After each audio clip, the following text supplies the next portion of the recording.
Cambridge IELTS 7 by University of Cambridge ESOL Examinations, published by Cambridge University Press. This recording is copyright. CD 1. Test 1. You will hear a number of different recordings and you will have to answer questions on what you hear. There will be time for you to read the instructions and questions, and you will have a chance to check your work. All the recordings will be played once only. The test is in 4 sections. At the end of the test, you will be given 10 minutes to transfer your answers to an answer sheet. Now turn to Section 1.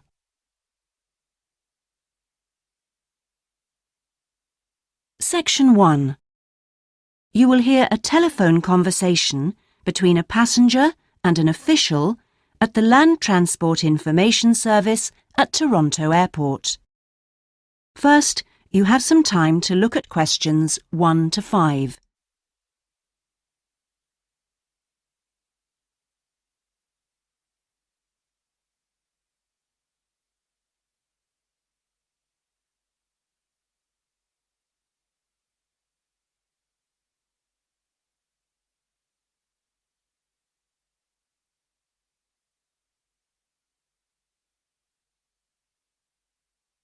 You will see that there is an example that has been done for you. On this occasion only, the conversation relating to this will be played first. Hello, this is Land Transport Information at Toronto Airport. How may I help you? Oh, good morning. I'm flying to Toronto Airport next week and I need to get to a town called, Milton. Could you tell me how I can get there? Milton, did you say? Let me see. I think that's about 150 miles southwest of here. In fact, it's 147 miles to be exact. So it'll take you at least, say, 3 to 4 hours by road. The distance from the airport to Milton is 147 miles, so 147 has been written in the space. Now we shall begin. You should answer the questions as you listen, because you will not hear the recording a second time. Listen carefully and answer questions 1 to 5. Hello, this is Land Transport Information at Toronto Airport. How may I help you? Oh, good morning. I'm flying to Toronto Airport next week and I need to get to a town called, Milton. Could you tell me how I can get there? Milton, did you say? Let me see. I think that's about 150 miles southwest of here. In fact, it's 147 miles to be exact. So it'll take you at least, say, 3 to 4 hours by road. Wow, is it as far as that? Yes, I'm afraid so. But you have a number of options to get you there, and you can always rent a car right here at the airport, of course. Right. Well, I don't really want to drive myself, so I'd like more information about public transport. Okay. In that case, the quickest and most comfortable is a cab, and of course there are always plenty available, but it'll cost you. You can also take a Greyhound bus, or there's an airport shuttle service to Milton. I think for that kind of distance, a cab would be way beyond my budget. But the bus sounds okay. Can you tell me how much that would cost? Sure. Let's see, that would be $15 one way or $27.50 return. That's on the Greyhound. Ah, that's quite cheap. Great. Whereabouts does it stop in Milton? It goes directly from the airport here to the city center, and it's pretty fast. But you have to bear in mind that there is only one departure a day, so it depends what time your flight gets in. Ah, of course. Hang on. Oh, we're due to get there at 11:30 a.m. Too bad. The bus leaves at 3:45, so you would have quite a wait, more than 4 hours. Oh, I see. Well, what about the shuttle you mentioned? Okay, that's the airport shuttle that will take you from the airport right to your hotel or private address. It's a door-to-door service, and it would suit you much better because there's one every 2 hours. So how much does that cost? Let's see. Yeah, that's $35 one way, $65 return. So I guess it's a bit more expensive than the Greyhound. Oh, that doesn't sound too bad, especially if it'll take me straight to the hotel. But you do need to reserve a seat. Okay. Is it possible to make a booking right now, through you? Sure. Before you hear the rest of the conversation, you have some time to look at questions 6 to 10.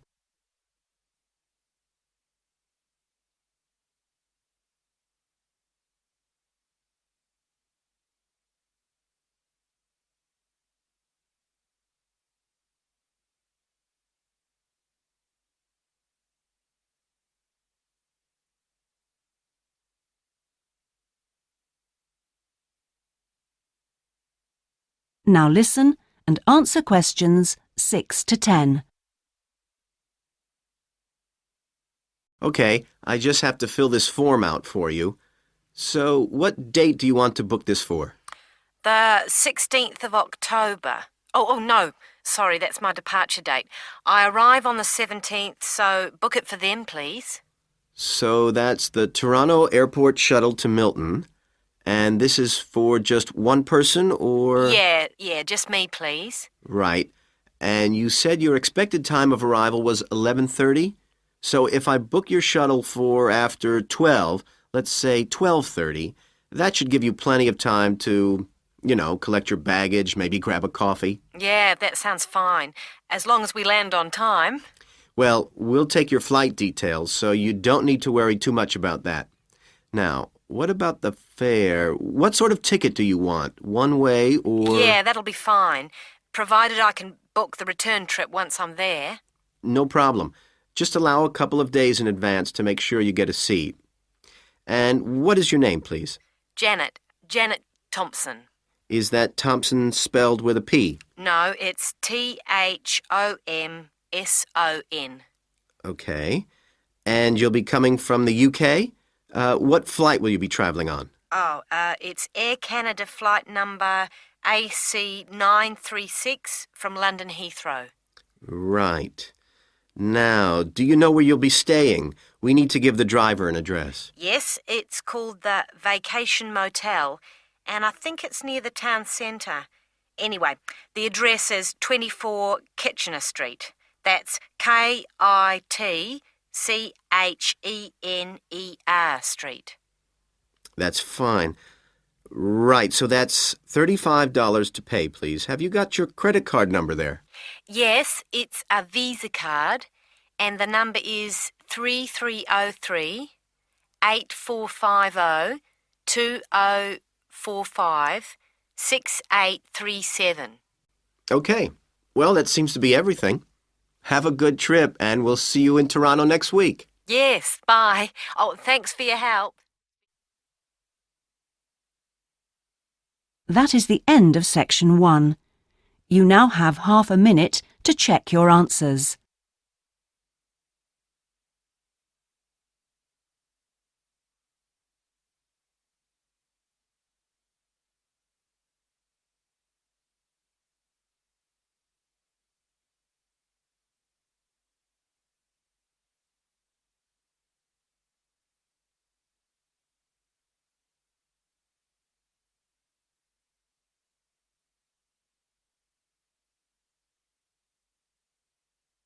Now turn to section 2.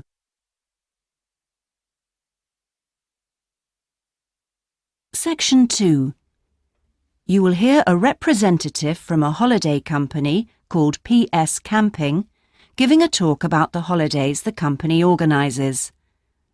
First, you have some time to look at questions 11 to 16.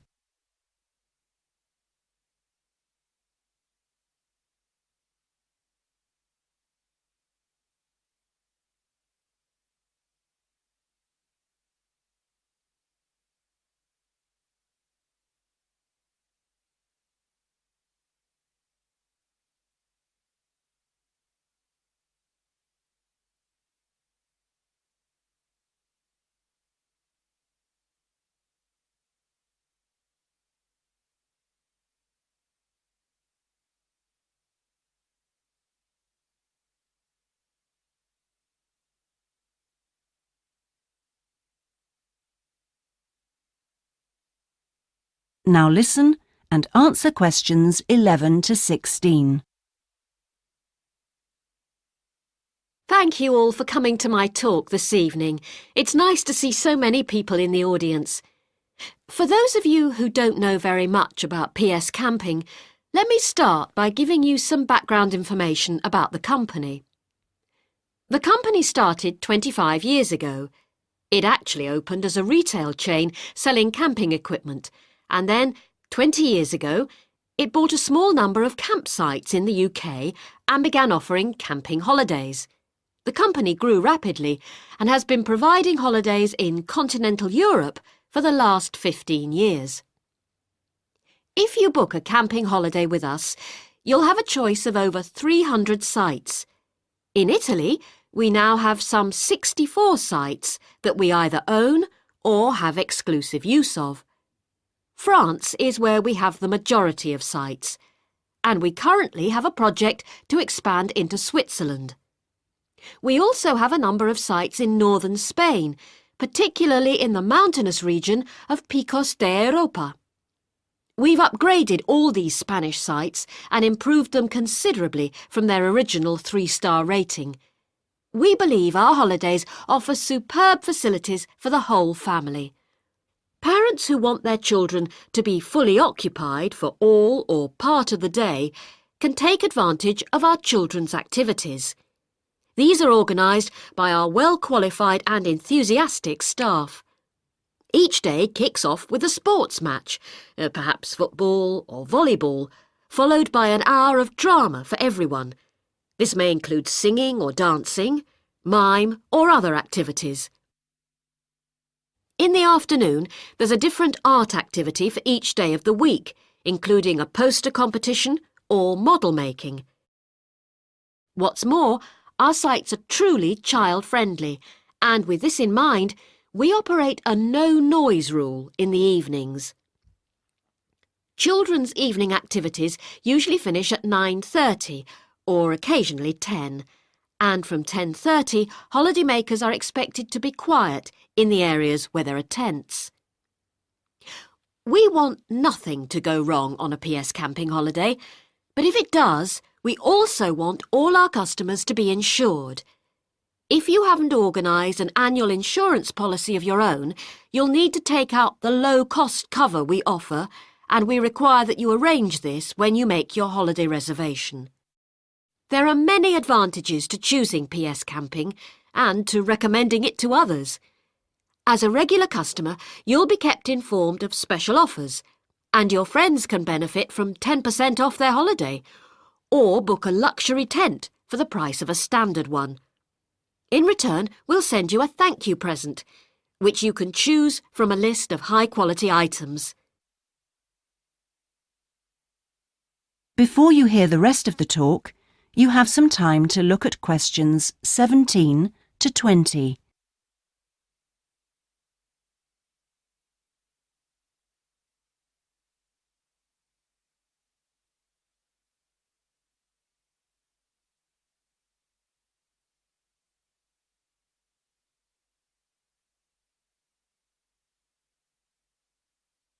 Now listen and answer questions 17 to 20.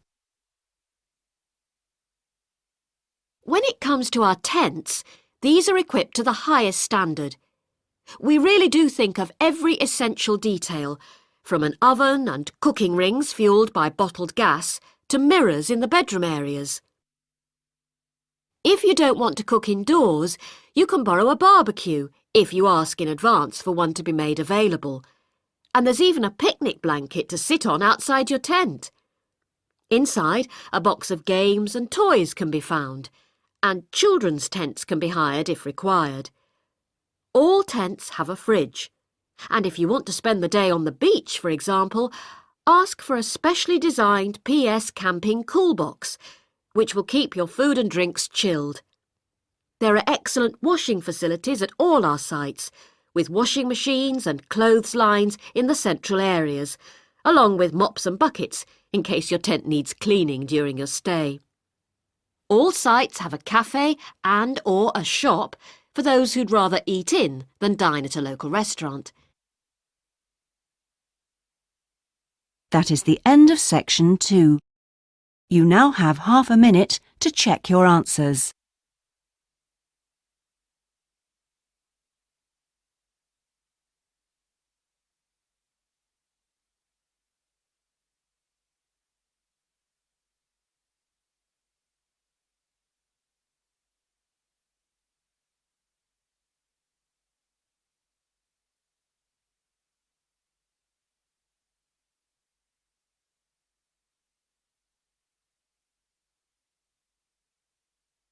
Now turn to section 3.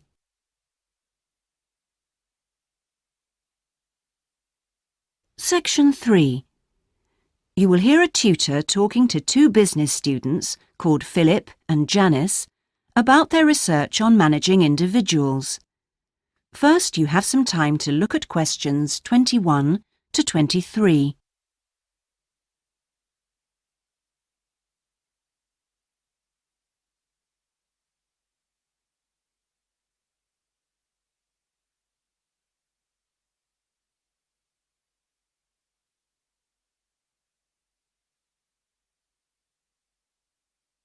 Now listen carefully and answer questions 21 to 23. Well, you've both been looking at different styles of managing individuals in companies and the workplace. How's the research going, Philip? Well, I've been looking at why individualism, individual differences, are such an important area of management studies. When you think about any organisation, be it a family business or a multinational company, they're all fundamentally a group of people working together.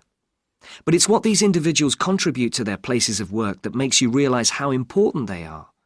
Of course, they bring different ideas, but it's also their attitudes and their experiences of learning.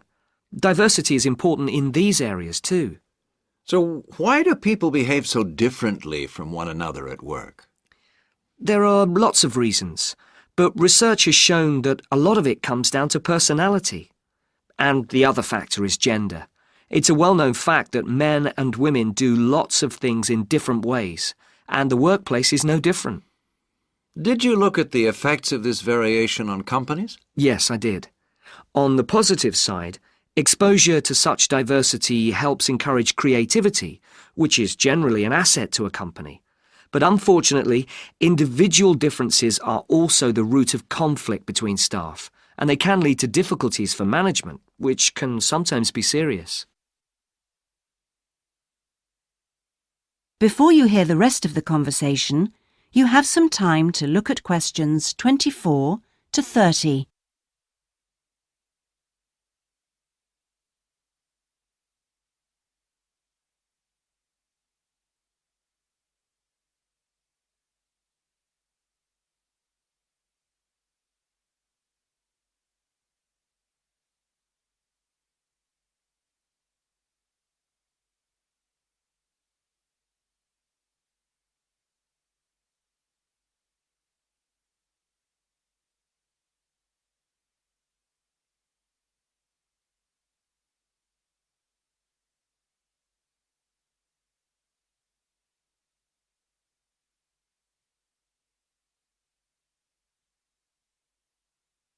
Now listen and answer questions 24 to 30.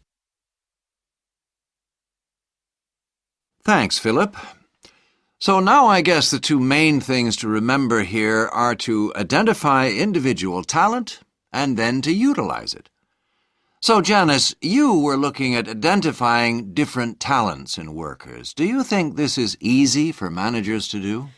Well, currently, teamwork is in fashion in the workplace, and in my opinion, the importance of the individual is generally neglected. What managers should be targeting is those employees who can take the lead in a situation and are not afraid to accept the idea of responsibility. That's true, Janice, but unfortunately, many managers think the entire notion of encouraging individuality amongst their staff is far too hard. Yes, that may be true, but I think one of the most important tasks of managers is to consider the needs of the individual on one hand and group cooperation and conformity on the other. It requires creative thinking on the part of management to avoid tension. So, Janice, what kind of people do you think companies should be looking for? Well, it has to start from the very beginning, when companies are looking for new employees. When the personnel department is choosing between applicants, they need to look for someone who's broken the mould and can think for themselves. Instead, people making these decisions often use a range of psychological tests to see if a person is a problem solver or will do as they're told. I'm not convinced these qualities are actually the most important. So, do you think being a good team player is overrated? No, it's not overrated. You do need to learn the rules and learn them fast. No individual can get around this if you're working in an organisation. So how should managers deal with this?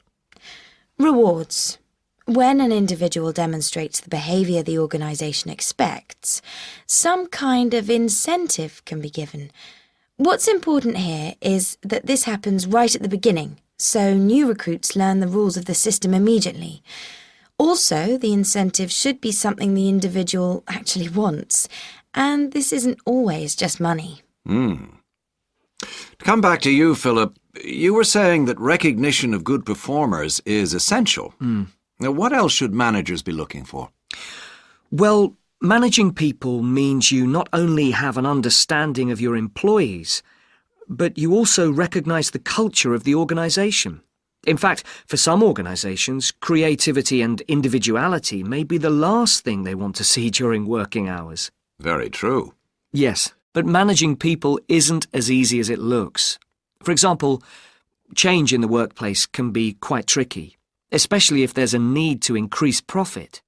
And at times like these, managers may have to give priority to profit rather than individual staff needs. Yes, and that creates difficult situations for people. Yes, but what's important is that managers are able to deal with quite high levels of personal stress.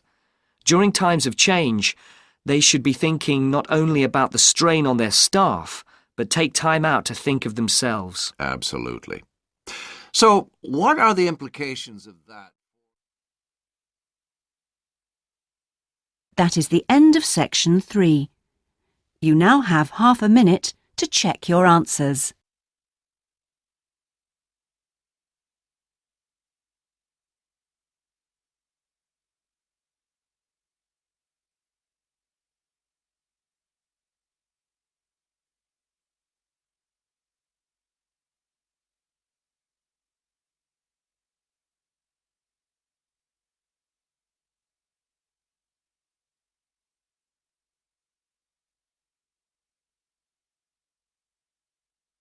Now turn to section 4.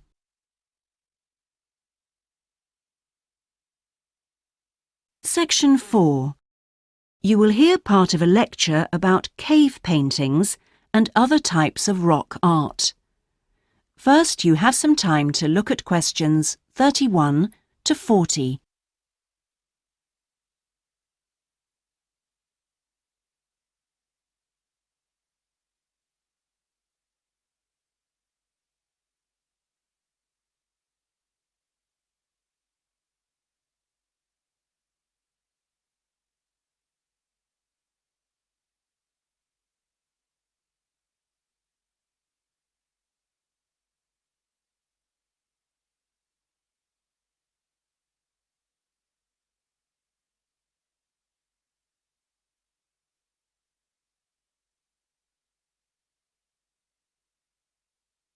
Now listen carefully and answer questions 31 to 40.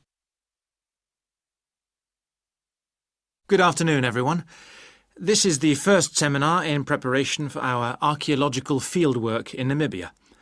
We are fantastically lucky to have received partial research funding for this trip from our institute, so I shall expect 200% attention and participation from you all. First in this seminar, I'm going to give a brief introduction to contemporary research on rock art. And in the second part, I'm going to give you some do's and don'ts for our fieldwork trip in April. So please listen very carefully. I'm first going to focus on the interpretation of rock art in Namibia. We are very fortunate to be going to an area where you can find some of the most important sites in the entire world. And I hope to show you how easy it is for everyone to make mistakes in looking at cultures which are different from our own, the first and most important lesson we have to learn. In Namibia, there are both paintings and engravings. That's where the surface of the rock is cut out. Many of the engravings show footprints of animals, and most scholars used to think that the purpose of these was simple and obvious. This rock art was like a school book with pictures to teach children about tracks, which track belonged to which animal, giraffe, lion, and so on. But there were some mysteries. First, when you look at a typical Namibian painting or engraving, you see the tracks are repeated. There are dozens of tracks for the same animal.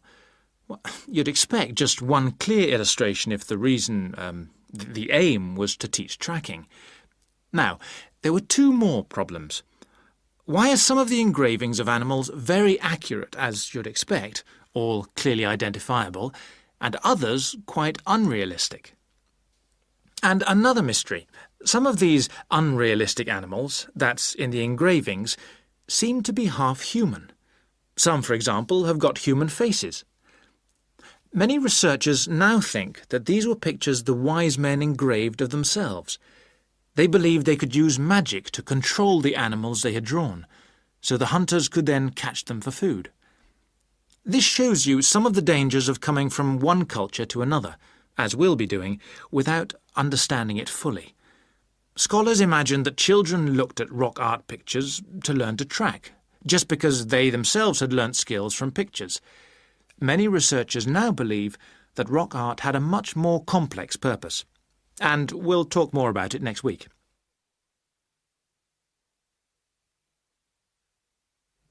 Now, before I invite you to join in a discussion in this second part of the seminar, I'd like to make some very important points about our fieldwork, and in fact any field trip to look at rock art. We're going to a number of sites, and we won't always be together. The single largest problem faced by people who manage the sites is, yes, I'm sure you've guessed, damage caused by visitors, even though it's usually unintentional. Whenever you do go to a site, don't forget you can learn many things from observing at a distance, instead of walking all over it. This can really help to reduce visitor pressure. People often say, well, there's only 2 of us, and just this one time. But maybe thousands of people are saying the same thing. And then some basic rules to guide you. We'll have our own camp near a village, but remember never to camp on a site if you go on your own. It may be disrespectful to the people of that culture, and certainly don't make fires, however romantic it may seem. It's really dangerous in dry areas, and you can easily burn priceless undiscovered material by doing so. So, how are we going to enjoy the rock art on our field trip? By looking at it, drawing it, and photographing it. Never by touching it or even tracing it. Rock art is fragile and precious. Remember that climbing on rocks and in caves can destroy in a moment what has lasted for centuries. So no heroics in Namibia, please. Try to be extra careful and help others to be too. Oh, and lastly, please don't even move rocks or branches to take photographs. You should leave the site intact. I'm sure I can rely on you to do that. Well, that's about all I want to say before today's first discussion. But if you have any questions, please ask them now. Oh, and don't forget you'll find some fascinating information about worldwide sites on the internet. Right, first question then. That is the end of section 4. You now have half a minute to check your answers.